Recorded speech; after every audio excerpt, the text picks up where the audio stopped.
I mean, it happens. It does happen. Obviously, we work in a healthcare industry, so we know Right. that people get sick. There are times when, you know, school stuff comes up. If it's something that is scheduled, something you know is going to be coming up, we do ask that you let us know ahead of time.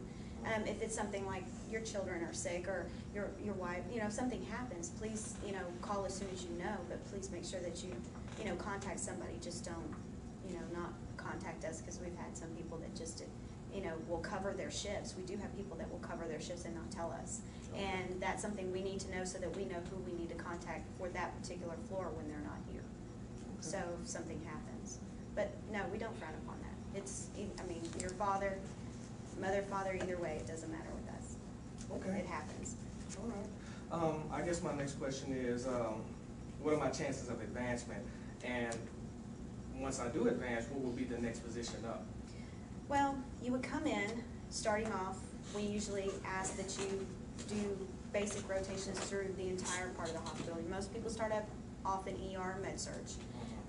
Just because I understand that you have been in and out of the hospital, you know, several times over the years working, you know, as a paramedic. You usually start off as an EMT and you work your way up to being in charge. Well, it's kind of the same thing with nursing.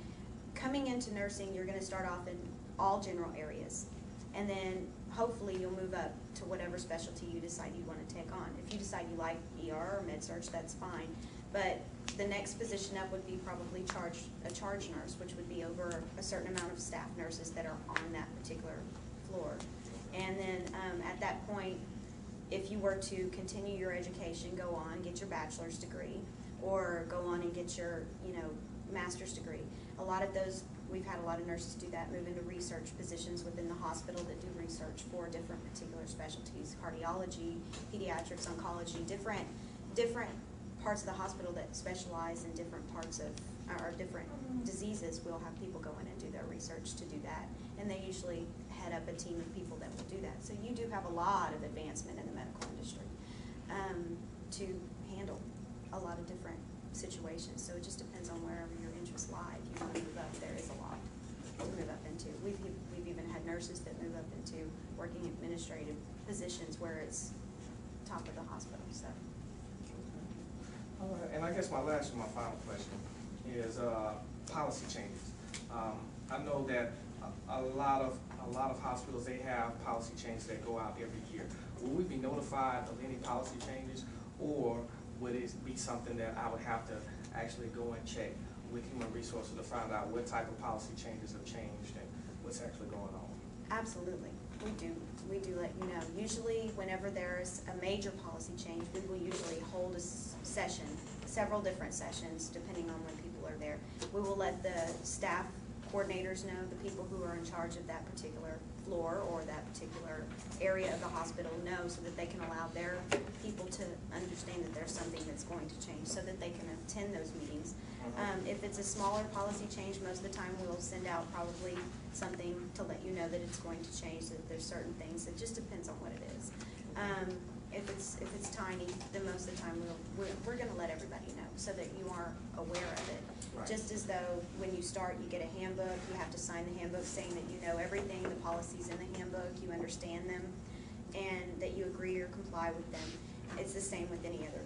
I mean, it wouldn't be fair for you, you know, right, to be reprimanded for something you weren't aware went into effect, especially if it affects patients. Right. If it's a HIPAA change or something happens where we have to notify our patients differently, you're absolutely going to be aware of that.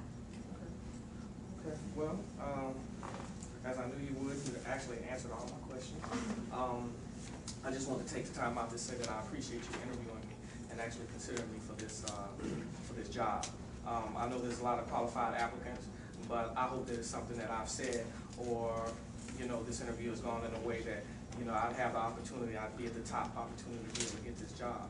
But just in case I'm not, you know, I just appreciate you just taking time out to talk with me and actually look over my interview. Well, you are very welcome. Yeah, you're right. There's a lot of people out there. This is a growing industry. It's got a lot of demand for people that we need. And there are people out there that have been there 25 years, but just because they have 25 years experience versus somebody who's come in from a somewhat different career but kind of the same path as a graduating nurse, I mean, you'd be surprised at the ethic. I mean, there's a lot of different bedside manners, and you know, not everybody who has 25 years experience or 30 years experience meets what we need, and we need somebody who's willing to hit the ground running and keep going, and you sound like you've been doing that since you started, and it sounds very, you know, positive. I will let you know, we have other people to interview, but, you know, we will let you know, and we'll get you back in here for a second interview, but I feel very confident that you know what you're doing. And I would, you know, love for you to be able to become a part of our hospital to help us to work. So we will contact you and let you know in a couple weeks, probably a week or so, and set you up for a second interview. Okay. Thank you. Thank you. Excellent. You have a Very good good. day.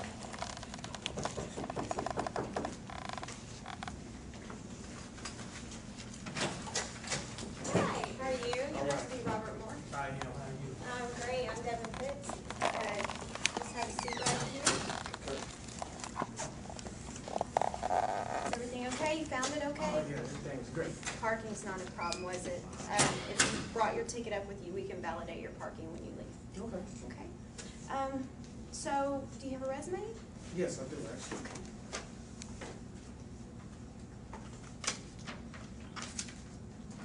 There you go. Thank you. Wow, impressive. Thank you. Very impressive.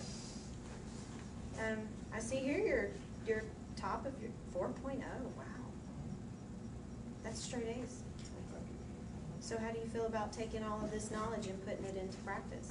I mean, you feel I confident? Oh, yeah, I feel very confident. You think you could do that? You wouldn't have any problem? I mean, because I know when you learn the aspects of the job in a pretty controlled environment, and then you get put into an environment that's not controlled. I see here you have lots and lots of years of high-stress environment, so you feel like you're pretty confident putting that to work inside the hospital as well as you did in the ambulance? Definitely. Okay. Describe your typical day for me. My typical day, basically I would come in, I always have to make sure that that I'm just prepared, kind of lay everything out, make sure everything is clean. For me and my job, just preparation. You know, just make sure that I'm prepared, make sure that I'm ready to explain every procedure that I do to it, everything that I do to a patient before I do it, and go on from there. Okay. Yeah, because I know typically you can't really describe a whole, No, you know, it's- emergencies in healthcare. It's kind of hard. You really can't expect a whole lot because the unexpected always happens. Exactly. What type of call schedule do you usually work? How do you feel about working second or third shift, or what do you usually do? Actually, I don't have a problem with it. I'm pretty flexible on where it is that I can work and how it is that I can do it, as long as it's something that's set, because I do have a family.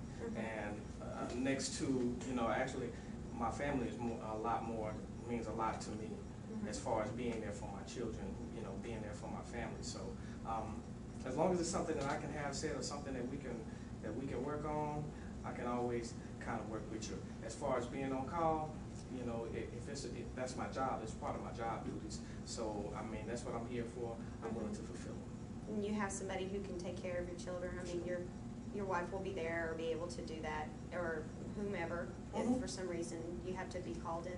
Sure. Okay. Sure. And also, Devin, just excuse me, I'm an active listener, so I like to write down things, you That's know, fine. if it's something that's interesting. So, go ahead. I'm listening. Have you ever accomplished anything you didn't think you could? And, I mean, if so, Not at all, to be honest with you. Once I put my mind to something, it's usually always a done deal for me.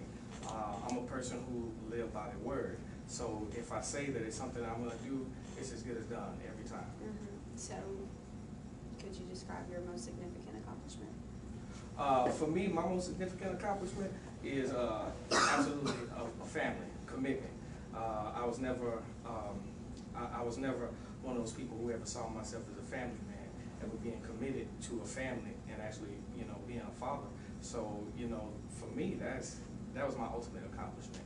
You know, as far as, and the reason why I say that is because becoming a father, it gave me the motivation to decide to become a nurse. So, I mean, it led me to the point that I'm at. I'm thankful.